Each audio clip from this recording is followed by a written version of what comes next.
ఏ రాష్ట్రం కూడా అమలు చేయని పథకం పేదలకు ఇల్లు అనే కార్యక్రమాన్ని జగన్మోహన్ రెడ్డి గారి ప్రభుత్వం అమలు చేస్తున్న విషయం తెలిసిందే. ప్రపంచంలో ఎక్కడా లేని విధంగా, ఎప్పుడూ జరగని విధంగా ఒకటే రోజు 30 లక్షల మందికి ఇళ్ల స్థలాలు ఇచ్చి వాళ్ళ కళని సాకారం చేసిన ప్రభుత్వం జగన్మోహన్ రెడ్డి గారి ప్రభుత్వం చెప్పేసి పూడ్చడానికి కూడా సరిపోదు అంటున్నాడంటే ఆయన ఏ విధంగా ఆయన ఆలోచనలు ఉన్నాయో ఒకసారి ఈ బలహీన వర్గాలకి, పేద వర్గాలకి సమాధానం చెప్పాలని చెప్పేసి నేను అడుగుతా ఉన్నా. ఆయన ఏదో శవాన్ని పూడ్చడానికి కూడా సరిపోదు అని చెప్తా ఉన్నారు.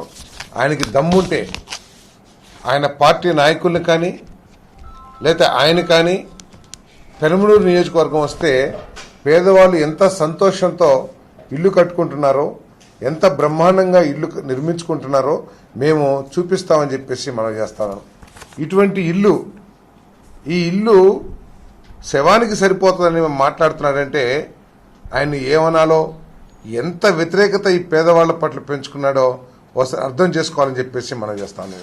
మరి గత ప్రభుత్వం సెంటున్నర ఇచ్చి నివాసయోగ్యం కానీ నిర్మాణానికి అనుకూలం కానీ స్థలాలని సేకరించి ప్రజలకి గుదిబండలుగా చేసిన విషయం కూడా కొన్ని ప్రాంతాల్లో మనం చూస్తా ఉన్నాం. వీటన్నిటినీ సమీక్షించి ఎక్కడైతే లేఅవుట్స్ ప్రారంభం కాలేదో వాటిల్ని చట్టపరంగా క్యాన్సిల్ చేసి వారికి మళ్ళీ 2 సెంట్లు 3 సెంట్లు ఇవ్వడానికి గల అవకాశాలని ఈరోజు గ్రూప్ ఆఫ్ మినిస్టర్స్ చర్చించడం జరిగిందని చెప్పేసి మనం చేస్తాను. ఏదైతే ఇళ్ల స్థలం శాంక్షన్ చేయడానికి కానివ్వండి, ఇల్లు శాంక్షన్ చేయడానికి కానివ్వండి, నియమ నిబంధనలు ఏమిటి అని చెప్పేసి అది కూడా శాంక్షన్ చేయడం జరిగింది.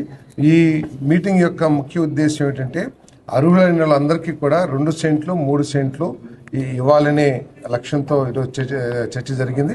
అదేవిధంగా ఎక్కడైతే మన నిర్మాణాలు జరగలేదో ఇప్పటికే ఇచ్చిన లేఅవుట్లో ఆ బెనిఫిషరీస్ని ఒప్పించి వాళ్ళు ఒప్పుకునేట్లయితే అవి క్యాన్సిల్ చేసి అవి 2 సెంట్లు 3 సెంట్లుగా మార్చే చర్యలు కూడా చేపట్టడానికి సాధ్యాసాధ్యాలను కూడా ఈరోజు పరిశీలించడం జరిగిందని చెప్పేసి మనం చేస్తాను.